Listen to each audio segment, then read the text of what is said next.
রাতে পুলিশের হাতে আটকের অভিযোগ। সকালে রেললাইনের ধারে মিলল যুবকের দেহ। তুলকালাম বলাগড় থানা।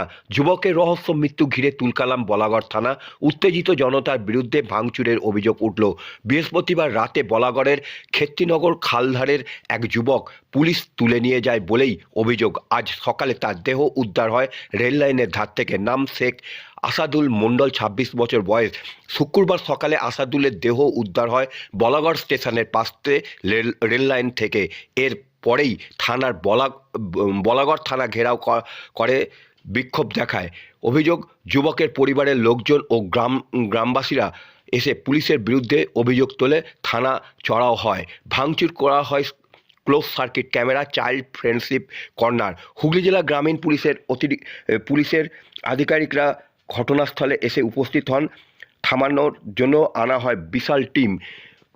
হুগলি গ্রামীণ পুলিশের অতিরিক্ত পুলিশ সুপার কল্যাণ সরকার বলেন যে মদ্যপ ধরতেই পুলিশ অভিযান চালাচ্ছিল, সেই মতন এই যুবককে ধরা হয়। পরে আইনি মেনেই বেল পেয়ে বেরিয়ে নিজে কিছু করেছে কিনা শুনলাম যে থানার সামনে সিসিটিভি ক্যামেরা, চাইল্ড কর্নারের জানালার কাঁচ ভেঙেছে।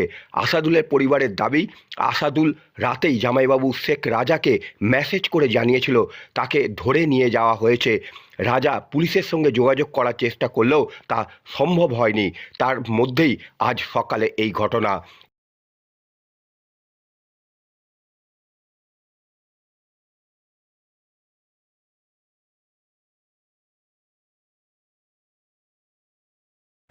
কালকে রাত্রিবেলা আমাকে ফোন করে কে সাহেব, হুম আমার শালা ভাই আমাকে রাত্রিবেলা ফোন করে। তখন প্রায় 3টে বাজে, 3:30 বাজে। হুম দিয়ে আমাকে ফোনটা আমাকে করে বললো যে এরকম আমাকে তুলে নিয়ে এসছে কে তুলে নিয়ে থানা থেকে। এসছে? হ্যাঁ। বলাগড় থানা থেকে আমাকে তুলে নিয়ে এসছে। তো তুমি একটু কাউকে ফোন করো, দিয়ে ছেড়ে দিতে বলো। আমাকে মেসেজও করেছে, সে আমার কাছে হোয়াটসঅ্যাপে রয়েছে, মেসেজ রয়েছে, ঠিক আছে, যে আমাকে একটু ছেড়ে দিতে বলো। আমি থানায় ফোন করলাম, দিয়ে তোমার চন্দন বলে একজন আছে, চন্দন দাকে আমাদের সাথে রয়েছে, সিভিক না মোহরি, চন্দন দাকে ফোন করলাম। বলছে না, ওরকমভাবে ছাড়া যাবে না, টাকা না দিলে ছাড়া যাবে না। আর দেখো ওর কাছে অনেক টাকা রয়েছে, ঠিক আছে, ওকে বলো কিছু টাকা দিয়ে ছেড়ে দিতে। ও কি করতো তোমার শালা? প্রোমোটারি কাজ করতো। কোথায়? আমি দুজন জিরাটে, আমরা দুজন একসাথেই কাজ করি। আচ্ছা। দিয়ে আমাকে বললো তুমি তাহলে আসো, আমি তাহলে এখান থেকে বেরোচ্ছি, ঠিক আছে। ও এখান থেকে, আর ওকে তুলেছে ওর এলাকা থেকে। আমার প্রশ্ন হচ্ছে, ওর এলাকা থেকে ওকে কেন তুলেছিল? কেন? ও তো রোডে, ওকে কি কারণ তুলেছিল? ওখানে বাথরুম করছিল, রাস্তার ধারে দাঁড়িয়ে ওখানে বাথরুম করছিল। আচ্ছা, একটু নেশাগ্রস্ত অবস্থায় ছিল। কাউ তো মারধর করিনি কাউকে, কারোর সাথে তো অশান্তি করিনি, ঝামেলা করিনি। এলাকা থেকে ওরা কেন তুলবে? আমার আমার এটা চাই। তারপরে এলাকা থেকে কেন তুলবে আমাকে?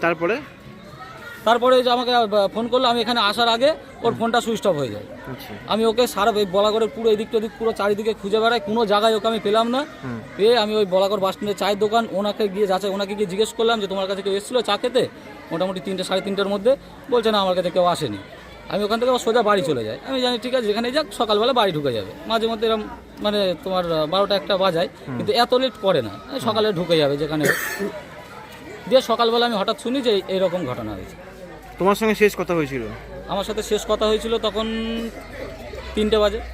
আচ্ছা, তখনই শেষ কথা। তারপর থেকে ওর ফোন সুইচ অফ। অনেকবার ফোন করেছি ওকে। আচ্ছা, ওর বয়স কত হবে আনুমানিক? 25। তোমার নাম? আমার নাম শেখ রাজা। কে হও তুমি? আমি ওর বোন।